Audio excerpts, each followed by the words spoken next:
Should be starting in just a second. Okay.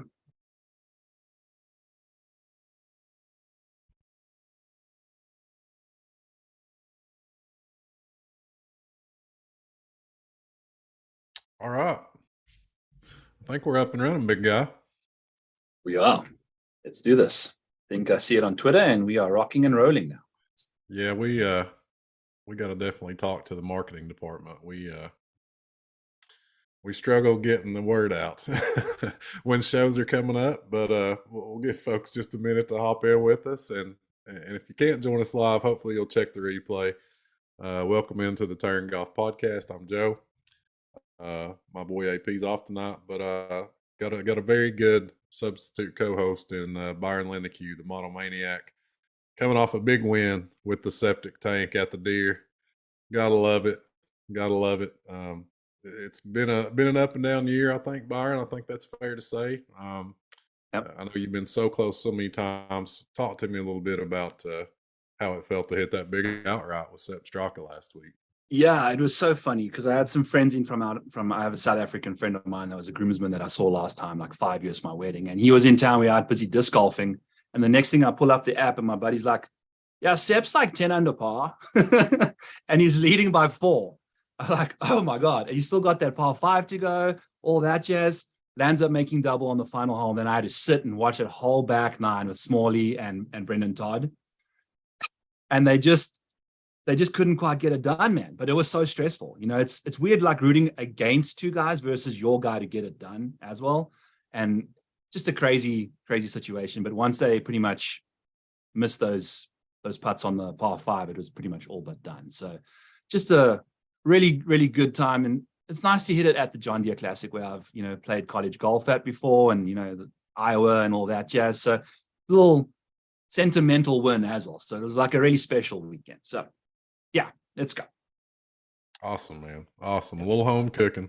That's a tough golf course to have a clubhouse lead. So cool to see Sepp starting to put some wins together. Yeah. He's an interesting play from a DFS perspective, from an outright perspective, when you can grab him like you guys did last week. You and Spencer both were on there. Matt Miller from Rotoballer was on there as well. So I want to encourage everyone. We had 3 guys over at rotoballer.com on Sepp Straka last week, hit that huge outright. So definitely want to encourage you guys with the year's last major coming up. We got the Genesis Scottish Open coming up this week, which Byron and I are about to dive into. But I want to encourage you to go over to rotoballer.com, check out our amazing PGA content. You can catch stuff from Byron, from myself, from Spencer Aguiar, Matt Miller, Josh Bennett are doing some things for us. A great team, lots of free content. We also have premium tools that we really think are some of the best in the industry, and hope you'll consider signing up for those. You can use our pod promo code TURN, TURN, get 10% off that when you sign up for Rotoballer PGA Premium. Also got football coming up, unbelievable NFL content, baseball, basketball, anything you need, but use that promo code TURN. That'll save you 10% on any sport. We got you covered over there at Rotoballer. Yeah. So Byron, we're hopping from the Rocket Mortgage, from the John Deere Classic, kind of these paint by numbers birdie fest that we see kind of in this little bit of lull in the schedule, to something very, very different this week with the Genesis Scottish Open. We got the Open Championship coming up next week. These guys are going over, they're acclimating to kind of the time change, acclimating to links golf, to the weather conditions. So just right off the top, we'll jump in. We'll talk a little bit about the Renaissance Club. We'll hop into the DraftKings slate, but just kind of right off the top, man, give me any initial impressions you have of the Genesis Scottish Open. Yeah, I was thinking now on my bicycle just a few minutes ago, I was like, this is going to be one of the weeks that it's the most game theory situations you can find. It's weather edges and ownership edges, because if you look at the top of this board all the way to like $8,000, it's loaded. Like, we've got more than enough talent to deal with this week. So it's basically just kind of navigating the landmines and try, because there's going to be wind, there's going to be weather edges, and there's going to be, ownership may or may not land up somewhere. So we're going to have to see how that all works out. But it's going to be so difficult to kind of pick a guy and have a really good stance on him outside of Scotty Scheffler, who was $1 million this week. So that's like difficult to do anyway. So it's just going to be about navigating all that stuff because we are so loaded with talent the week before major, and it's going to be really fun. Yeah, it's always interesting from a game theory perspective when we do kind of go over to Europe for this little stretch.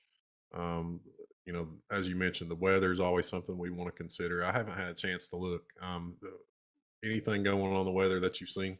There may be a bit of like a lull on Friday morning, but I haven't placed any outright bets. I've only placed one and I found a good number, but I'm kind of just waiting. We're going to wait for that to happen closer to the time and then kind of go from there. So yeah, it's always something we kind of recommend just monitoring yeah, throughout the week. Tea time stacks might be something that you want to go with. yeah, Always consider when it's a possibility, and we've seen in the past weather drastically affects scoring at this golf course in this event. I think we saw 22 under win in 2019 with Burnt Wiesberger, and then last year Xander won at 7 under. So a yeah, huge, drastic difference there, and we kind of fell in between in some other years. So definitely something to keep an eye on as the week progresses with the weather. Talk to me a little bit about the golf course, Byron, the Renaissance Club. I think this is going to be the fifth edition at the Renaissance Club. Um, a lot of folks will argue that it's not really a true links golf course, but give me your thoughts. It's Tom Doak design. Tell me what you're seeing on the Renaissance Club. yeah. And just before I dive into the club there, it's also interesting if you're doing models and kind of checking out birdie percentages or bogey avoidance. I think that's also another way to stack guys. If you find guys like a Shane Lowry that's very bogey avoidant dependent for tough conditions, stack all those kind of guys together because the weather could change. It could, like you said, the -7 to -22. That's a massive difference in scoring. It's a massive difference in type of golfers that can compete in those type of events. So I think stacking all those different things together is going to be a way to go about it. And I think that leads into the fact that it's very weather dependent. Like this course is the defense is the weather. And I think I remember seeing Brian Harmon, was it, where he couldn't reach the fairway on the par 5. Yeah, Like he drove it short of the fairway. Like he hit it in the rough short of the fairway and then went on that like meltdown. He shot like 12 over par in the next few holes because he just was so infuriated. So, it's probably a course that will benefit the long hitters because unless you're spraying it all over the park, you can really get away with a few errant drives here. And then you got to be able to have a tidy short game, because if that wind picks up, you're going to be scrambling. I think we've seen green regulation rates pretty low around this venue. And, I took a look at last year's leaderboard and man, oh man, was it stacked with good putters. Like you got to have the putter cooking at a venue like this. So, yeah, that's pretty much, it seems pretty simple this week, but there's lots of variables that we're going to have to deal with. yeah, I'm with you. I really like your thoughts on distance. We're coming off a couple week stretch, really a 3 week stretch when we figure in the travel, going all the way back to the Travelers, where distance was not very important. Yeah. It's kind of been a little run on the schedule where we can throw out distance a little bit, but I think it's coming back in a big way this week, and driving distance is definitely something I'm going to bump up. Uh, 3 par 5s that are gettable, a drivable par 4. So I agree with you. I think distance and putting is something I'm going to consider in short Yeah. game as well. I'm also going to be mixing in some guys that have good track records both in this event and in the Open, that can Yes. handle any weather that pop up. So let's go ahead and dive into the DraftKings slate, Byron. Just get on in this thing, man. Mm. You kind of know how we do it here. Usually start at the top of the board and work our way down. So we'll stick with that little tried and true formula that AP invented for us this week, and only one guy above 11K. You mentioned the massive price tag on Scotty Scheffler, and it's hard to argue that it's not justified with just how well he's playing from tee to green. I mean, we're really talking like Tiger Woods type Nuts. stuff with how well Scotty's playing from tee to green. First in basically every statistical strokes gained category when we're talking about a tee to green perspective, except for putting, which has been Scotty's kind of bugaboo all year. certainly held him back from winning more, even though we're seeing great finishes. Up at the top with Scotty, we got Rory at 10-9, Xander Schauffele, defending champion of this event, at 10-4, and then Patrick Cantlay, who also played well in this event last year at 10-2. Strong players, Byron.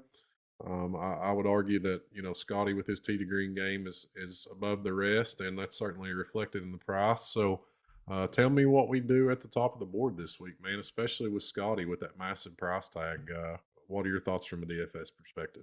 Yeah, I think it's weird because every time I see a guy that's priced 11.6, 11.5, I think of Mexico Open when John Rahm won, and I locked John Rahm into 100% of my lineups, and that was only for like 20 lineups or so. I think it depends how many lineups you play this week. If you're playing like 150, then you just lock Scotty in and just recycle all these guys at the bottom, because at 11.6, you're not going to have a lot of ownership left over after you've plugged him in there, right? Salary left over.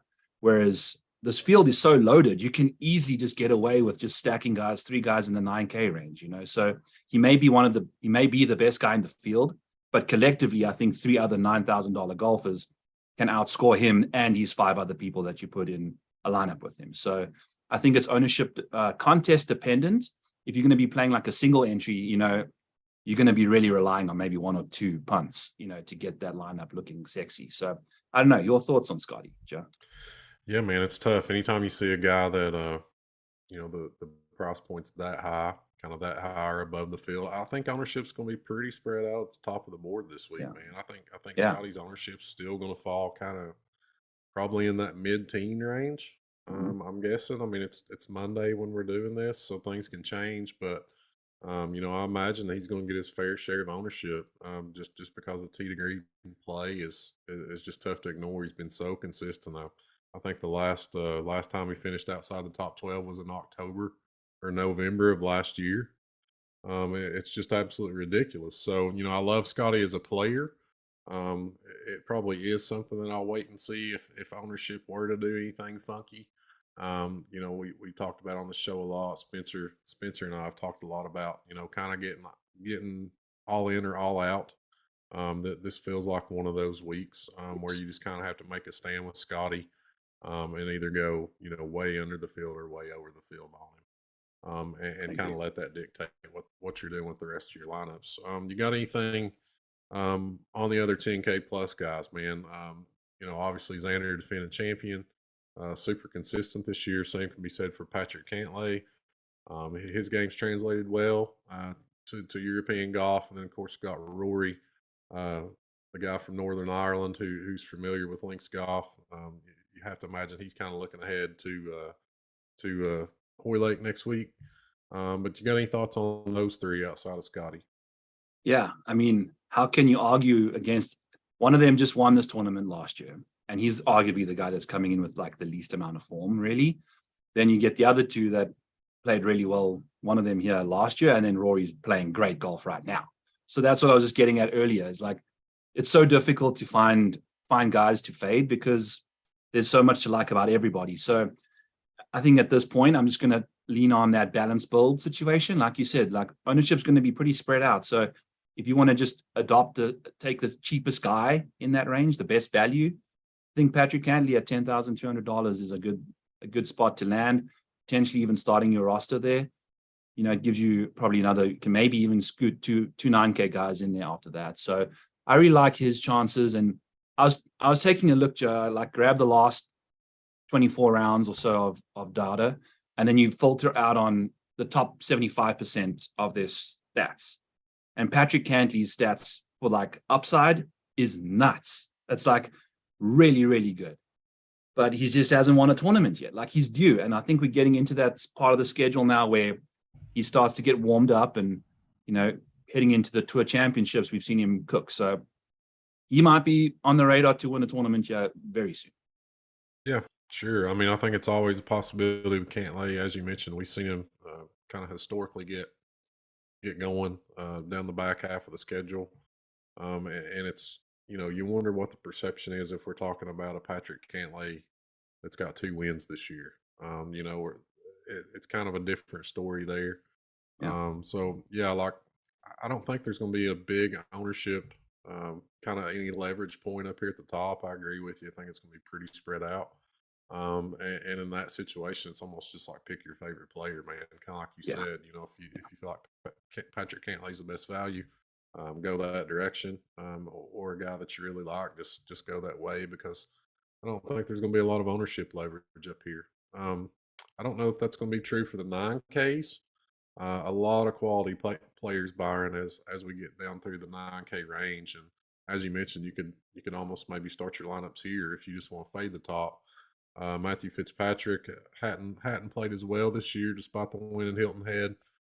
Great course history here. Victor Hovland, we know what type of year he's having. Breakthrough win at Memorial a few weeks ago. Kind of been out of sight, out of mind a little bit since then. Trail Hatton may be playing the best golf of his career. Super consistent this year.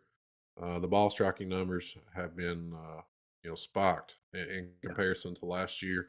Ricky Fowler, same thing. Tommy Fleetwood playing great. Jordan Spieth, Shane Lowry, Wyndham Clark. Man, how do you start? How do you start kind of weeding this salary scale out right here in the 9Ks, Byron? That's it. Like you just rattled off guys that have all like won tournaments, having career seasons personally. Yeah, man. The only person I'm out on, if it's going to seem like a birdie fest, is Shane Lowry.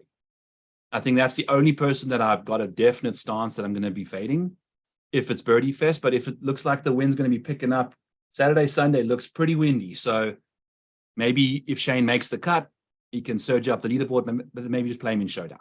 I don't know. Yeah. But I'm out on him. I'm not a Tommy Fleetwood guy, but I'm a Tommy Fleetwood guy off of American soil. We saw what he did at the Canadian, almost won that. And he's won in South Africa. He's won multiple times on the Euro Tour. I think he gets his first PGA Tour W in Europe. Man, it's so funny you said that. My horse for the course article, it probably just went up about 20 minutes ago, but I touched on the exact same thing. Yeah. Tommy Fleetwood's in there. Strong course history here. Played really well at the Renaissance Club, and it's almost like Tommy's going to find a loophole and get and get his first PGA Tour win in Europe. So I think we're on the same wavelength there. Yeah. So yeah, I am a Tommy guy. He's kind of had some tough luck. Some his own fault, some out of his own control. Yeah. But playing really well. And I think ownership again, man, is going to be pretty spread out here. I don't know outside of Shane Lowry, who you mentioned. I think he will almost certainly be the lowest on guy in this range, which is interesting. If the weather does get bad, and we start seeing more of the 7 under winning score like Xander last year, and not the 22 under. Shane Lowry's an interesting play there. If his ownership's going to be significantly lower than the rest of the guys in this range. Yeah. So if you're picking a favorite, Byron, out of here, I know that's really tough, but if you're picking a favorite, you're circling one guy. Who's that going to be? I'll roll with Tommy. Okay. I just think he's just trending. He's just trending so hard. He's been playing great, Joe. And now he goes back, call it home. I think he's gonna do great. Yeah. And also cheap, $9,400. Yeah, man. This range is so good. I mean, there's just so much to like here.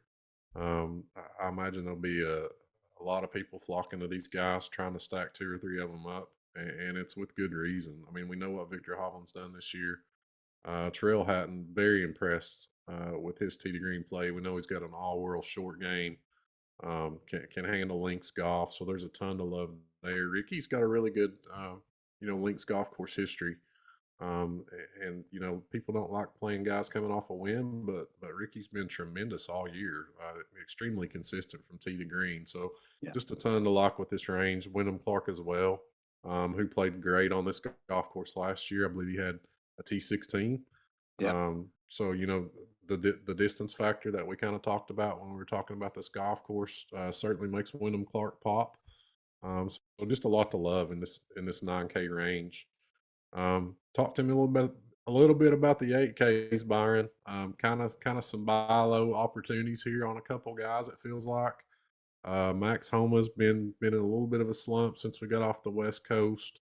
Um, Sung Jae's been fairly quiet. We Justin Thomas's struggles are well documented over the past month or so. Then we got our guy Ludwig Aberg coming on, making the trip over. A couple of kind of tried and true players there, experienced vets and Adam Scott and Corey Connors. So, give me your thoughts. Anything jump out at you? Minwoo Lee, former winner on this golf course from a couple years ago. So, give me your thoughts, man, on this 8K range. A lot to dig into here. It feels like.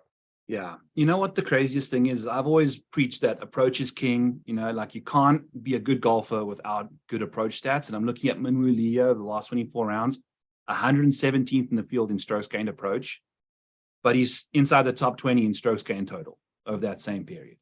So it's like you got to just also, that's where a model can really get you in trouble, because if you just a third of your model going to Minwoo Lee's approach stats, it's going to kick him all the way down to 54th in my model. But we know he's won at this venue, distance and putting. Those are the two things that we've spoken about. And he's a he's probably, what would you say? He's got some of the best distance in this field, and he's also one of the best putters in this field by a long way, so that's an interesting dynamic that he's got going on there. And I think he's going to be quite popular too in the eights. Do we want to open up a wormhole and a wound and talk about Justin Rose, Joe? Oh man, I'm still licking the wounds from the U.S. Open. still trying to recover from the U.S. Open massacre, the Rose massacre. The Rose massacre, baby. Yeah, man. I think you have to consider him though. He's. We talk about buy low spots. I don't know that it's a rock bottom buy low spot for Justin Rose, but it's certainly interesting. I think the ownership's going to be mid teens. I'm guessing, 12, 14%, nothing crazy. I like him. I think I think enough times passed, Byron, that I can get back on. We'll do it together, because I had him in about, I think, like 40% of my lineups for the US Open. So we were there, man. We'll just do it again, like Butch and Sundance. We'll just grab hands and jump off. Okay. With Justin Rose this week. I like it. Really like what you had to say about Minwoo Lee. Very intriguing play. The combination of distance and putting. Not to circle back to the 9Ks, but I think that those two guys right there together, and Wyndham Clark and Minwoo Lee, are interesting fits for this golf course. And something you touched on there a little bit, maybe we don't talk about enough in DFS, is we all know that iron play, that ball striking is stickier than putting. We know that putting can fluctuate for a lot of guys kind of broadly across the board, but man, these guys can get hot, have good weeks with their irons. So it's maybe we discount these kind of statistically bad iron players a bit too much. That's something I've been kind of considering a little bit here lately. These guys can have swings with the irons too. And a guy like Wyndham Clark, that all of a sudden something clicks for him from a ball striking perspective, and he starts winning huge tournaments.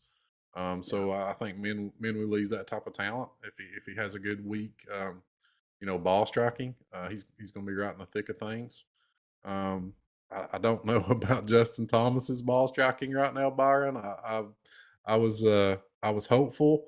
After a good round at the Travelers, I thought maybe he kind of had things figured out. He kind of had an embarrassing outing there at the U.S. Open, and it seemed like he showed up in Connecticut kind of refocused.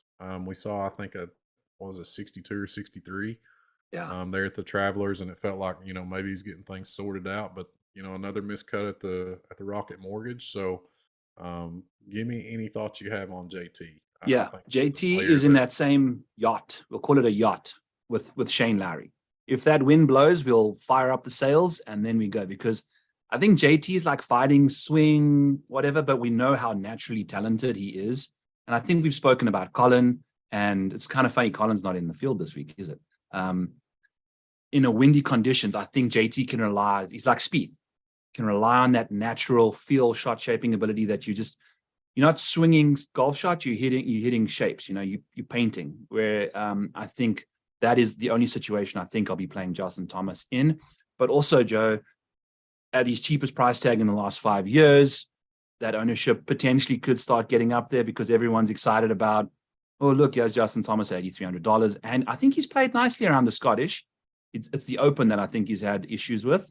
And it's a good spot for him, if it gets windy. So I think I'll put him with my windy guys. I think I'm not going to put him with my birdie makers if the course plays easy. I'll put him with the grinders.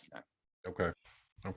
Yeah, you a guy we kind of glossed over in that pack 9K range. You brought up Jordan Spieth's name. Yes. I feel like he's an interesting play, man. We've seen him so many times turn things on. Kind of when he makes this trip over to Europe. We know how well he plays in the Open Championship, and he's played well in the Scottish in this event on this golf course as well. So we didn't mean to gloss over Jordan Spieth, but the 9K range is so packed that it's hard to touch on everybody. Any more thoughts in the 8Ks, Byron, before we get down to we'll start getting into a lot of international players in the 7K range.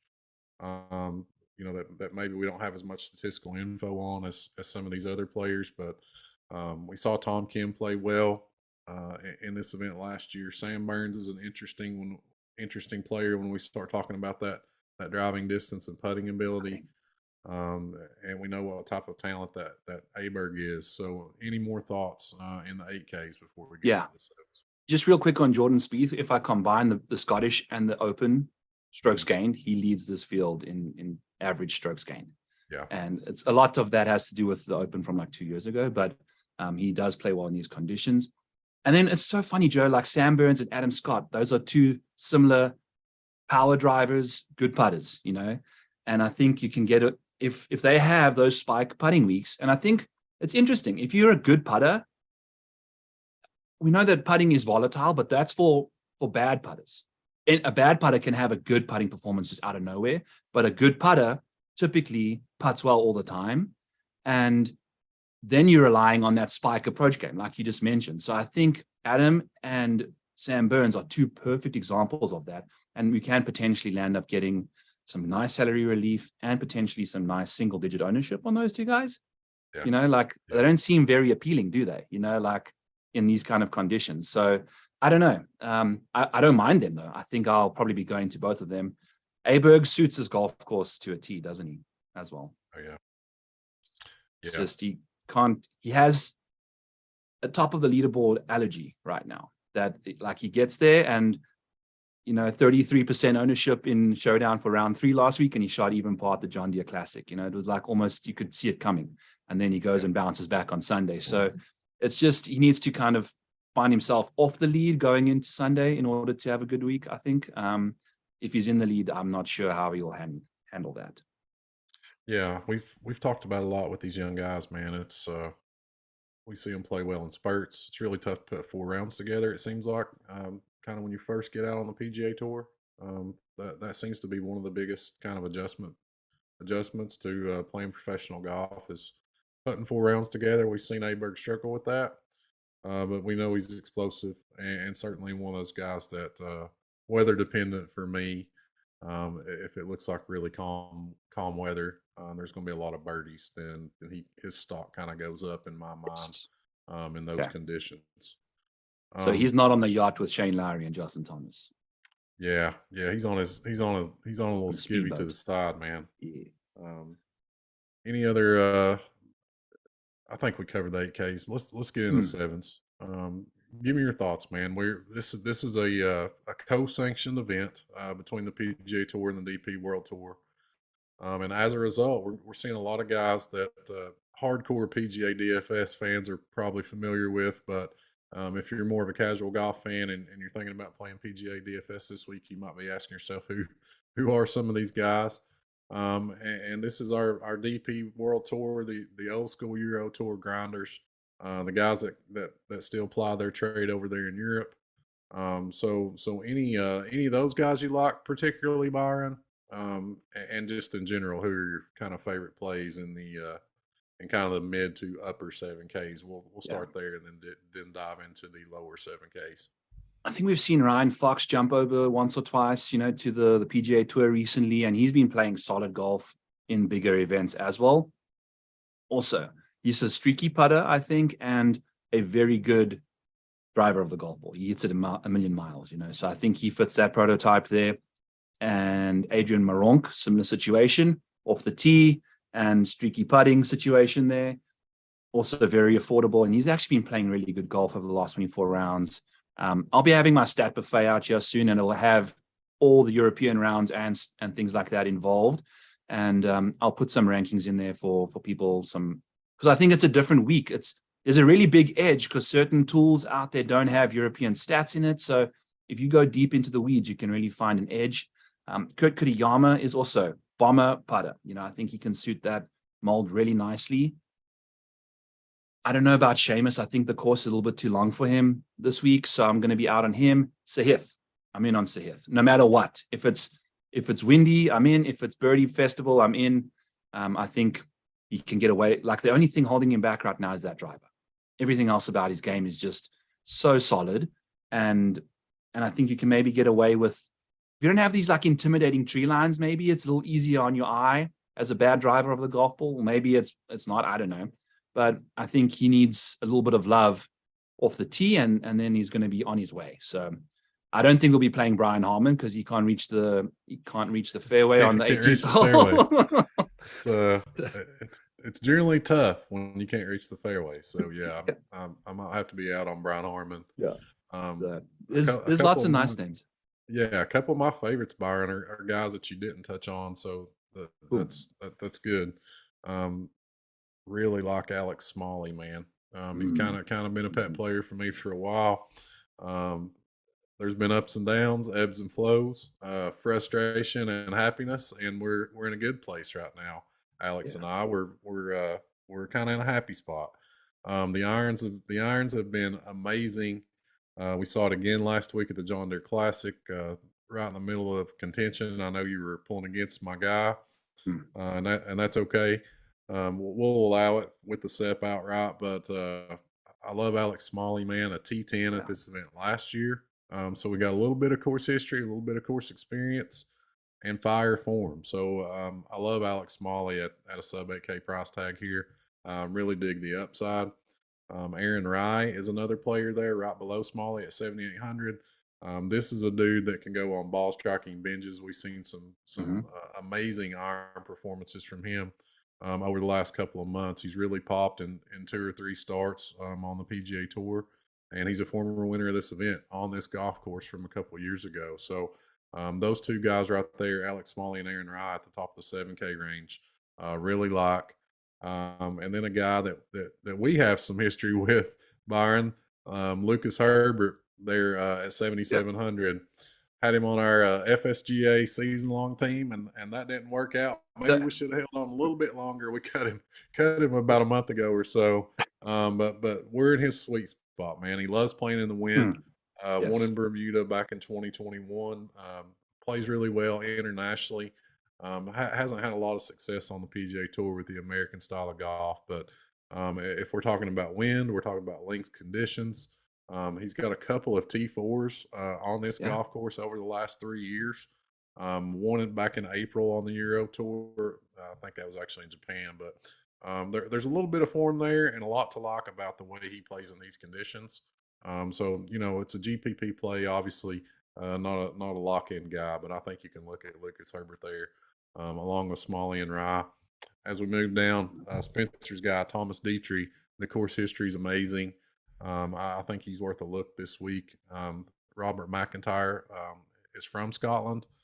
Had his best finish of the year last week on the Euro Tour. Had a T4, so he's coming in good form. We always see him kind of get cranked up around this time of year. So I think you can look at Bobby Mack.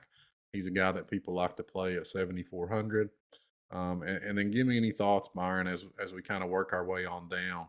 We do start getting into a lot of Euro Tour guys. Some names we know, from the U.S., from the PGA Tour, Eric Cole, Austin Eckroat, some guys like that. But give me any thoughts that you have working your way down to 7K. Should we chat? I'm going to go from like the bottom up here and talk about Patrick Harrington. I think he also kind of suits this, especially if we get. He's so.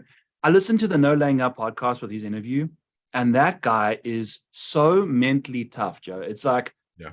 it's unbelievable. So I'll put him in the yacht boat. If it goes, if we're expecting difficult conditions, he's in there with the boys. He hits it far for a senior. He's like above average in driving distance on the PGA Tour. So I'm all for him. And we're back in Europe where he's very comfortable.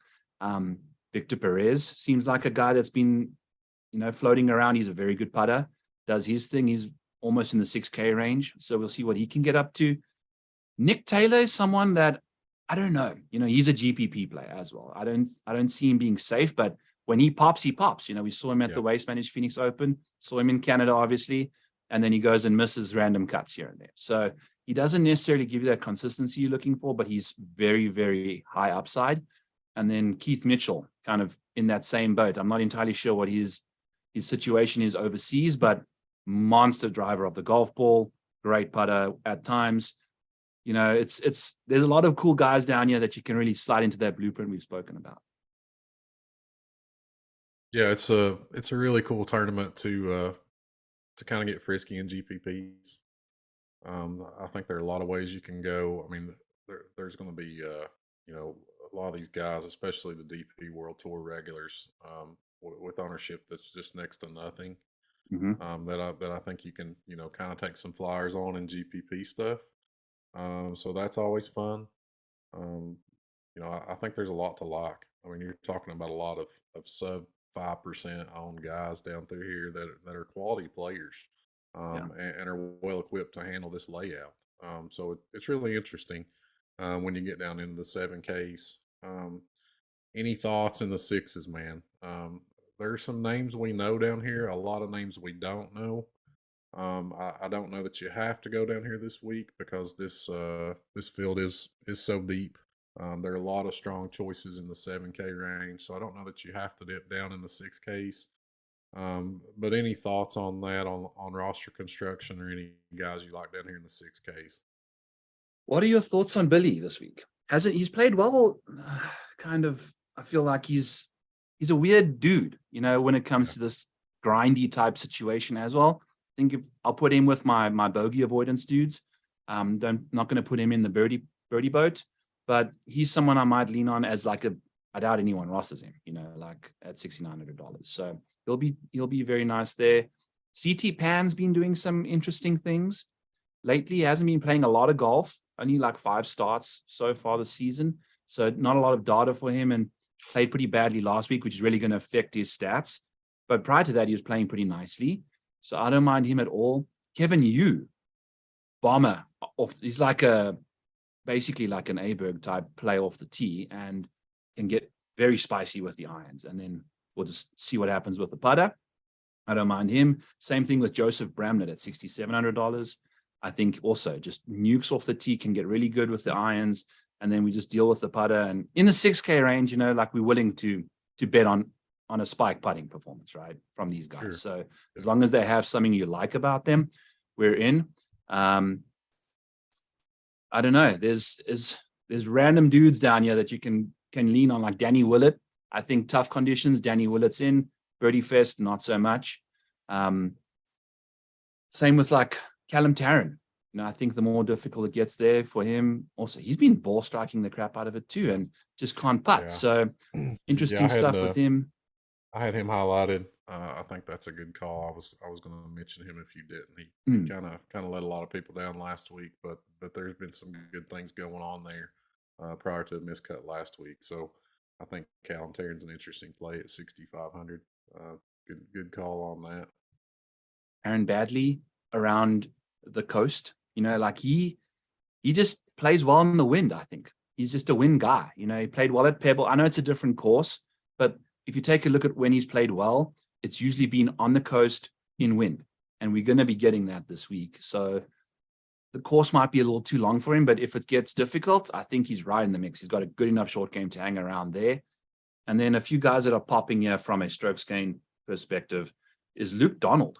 I don't know why, but at $6,300, these Ryder Cup captains just decided, okay, I'm going to be the captain this year and start playing some of my best golf in the last 5 years because I need to show these boys what they need to be doing this year. So I don't mind old Luke at 63, Jimmy Walker as well. Like he was on a run there for a while, playing, and then I think in like his 8th start, he kind of had a bad one and then kind of went off the boil, but showed some form, I think, last week at the John Deere.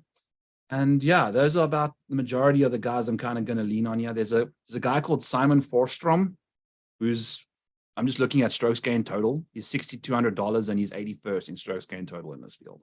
So whatever, like if you're looking for an absolute punt, he's out there for you. Yeah, I think that's how I'm viewing the 6K range this week as punts, as GPP options. I'm searching for upside. There's not a guy that I feel comfortable kind of building around or going out of my way to make sure I get in lineups this week. It's more of a as you mentioned, finding a stat you like, find something you like about a guy, maybe find that thread and start pulling on it, see where it takes you. Yeah. That's kind of how I'm viewing the 6K range this week. No must plays for me. There's a couple guys, you mentioned Taryn. Interested in him. Guido Migliozzi, he runs hot and cold, man, but we saw some pretty good golf out of him last week, and in the past we've seen him play well in big spots and big tournaments. So interested in looking at him. Dylan Wu, I think you can give a look down here. He's played some really quality golf this year. Yes. So I don't mind at all giving Dylan Wu a look. Harry Hall, he's an Englishman I think we can consider down here as well. We've seen him play well in spurts. Came very close to winning a golf tournament earlier this year. So these are guys that we see pop from time to time, and we just want to be on them on the right week. I don't think there's a skeleton key down here this week that we have to roster, but some interesting players and some guys that we don't get a chance to roster very often. So yeah, man, it's a cool event. It's a cool event. Yeah. I don't think that we're going to see the type of scoring we saw for the last couple of weeks. Maybe we see guys going low if the weather's good. But nonetheless, an interesting stretch with some different type of golf coming up here over the next 2 weeks. Give me your thoughts, Byron. We're kind of at that point in the show. You know what we do here? We pick a dart, which is kind of our long shot of the week, and then here in just a sec, I'll get your heart play, which is who you think is going to win this event. But give me your dart throw, man. Who's your long shot? Who's your dark horse? Just maybe a guy that you're going to toss $5 on. Maybe a guy you're throwing in some GPP lineups this week. Give me your favorite little dart play of the week. Patrick Harrington. Okay. Certainly qualifies. Checks the box. Definitely a dart. I don't hate it though. I don't hate it. I actually looked at Patty a little bit earlier today, so I'm kind of with you on it. Actually, if you look at that, at all. The Senior Open stuff, he's been playing, man. He doesn't mess around over there. Yeah, it can be dangerous. Putting a whole lot of weight in the senior stuff. I've kind of fell into that trap before with guys. But I think in this case, especially on this golf course in this situation, I'm interested. I'm intrigued by Patty this week. So I like that, man. I like that call. We're gonna put Byron down for Patty Harrington as his dart. $5, Joe, at 190 to 1 can get you $1,000 basically. Let's go. Let's go. Like, why not? So we got septic tank money to burn, baby. Yeah, we do. Absolutely. We're firing this week. Yes. I love it. I'm not sure. Who's your dart? I never.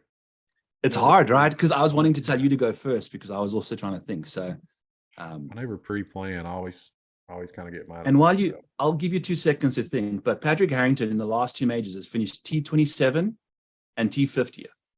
And then at the Valero T10, like he's made his last 5 cuts on the PGA Tour, 5 consecutive cuts he's made. So like you've got some PGA Tour stats as well to lean on. It's not just the champion stuff that he won the Dick's Sporting Good Open. So the guy's balling. Let's go. I like it. I like it. We're on Patty Harrington. I'm You, gonna go just for fun. I'm gonna say Lucas Herbert. yes. It's my dart play of the week. The guy will have no ownership. The statistics are horrible. He's not going to pop in any models.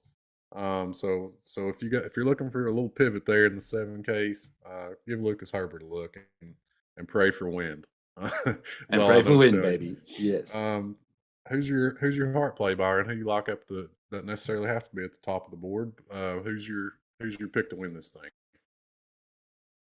Let's go with Tommy. I was very Okay. passionate about him earlier. I'm, like I said, not the biggest Tommy guy, but we're now back in Europe. I think it's go time. You're back home cooked meals. The missus and the family is nearby, and it's Tommy Fleetwood time. Yeah. I like Tommy a lot. I could almost get with you on that one too. I Yeah, won't just to be a little different. I'll throw somebody else out there, but I really like Tommy a lot. Playing great golf. I like kind of like how things are coming together for him. Feels like something's going to break for him. Um, I like him a lot. He was actually my horse this week in the Horse for the Course article. So I love let's Tommy go. Fleetwood. Great call there. I'll go with a guy that I kind of feel like. Um, he's close, man. He's kind of in that Tommy Fleetwood boat, kind of in that Ricky Fowler boat. We saw Ricky finally break through after playing just a lot of quality golf, and that's Tyrrell Hatton. Yes. I'm not a huge Hatton guy, but I've been impressed with the ball striking numbers. Dug into those a little bit over the weekend. Just a huge dramatic improvement from tee to green for him this year. I love the short game. I love the putting. He can handle any weather conditions that pop up. Actually, would probably be in his favor if weather conditions popped up. Mhm. So kind of out of my Yeah. comfort zone a little bit. I'll go with T Hatton this week. We're both Um, kind of doing the switcheroo, going through airport customs and showing the yeah, right hand and keeping everything that we need in the left. So when we should probably just play Scotty and Xander, yeah, and just keep it simple. Stupid. It's probably what we should do. But yeah, man, it's a fun event, especially when you're talking links golf, and you don't know what the weather's going to be. It's kind of fun to step outside your comfort zone a little yeah, bit and go with some of these guys that we don't roster a lot. So yeah, man, the week's going to progress. We'll get things dialed in. I know you'll continue to run the numbers and see what pops for you as the week goes yeah. on, and you'll have that in all your articles over at rotoballer.com. So go check Byron out over there. Follow him on Twitter at the Model Maniac. A very very dear friend of the show. We think he's one of the best out there. So go follow Byron, read all his stuff. Thank you for joining me, man. Appreciate you filling in for AP. We'll talk soon. Thank you guys for watching.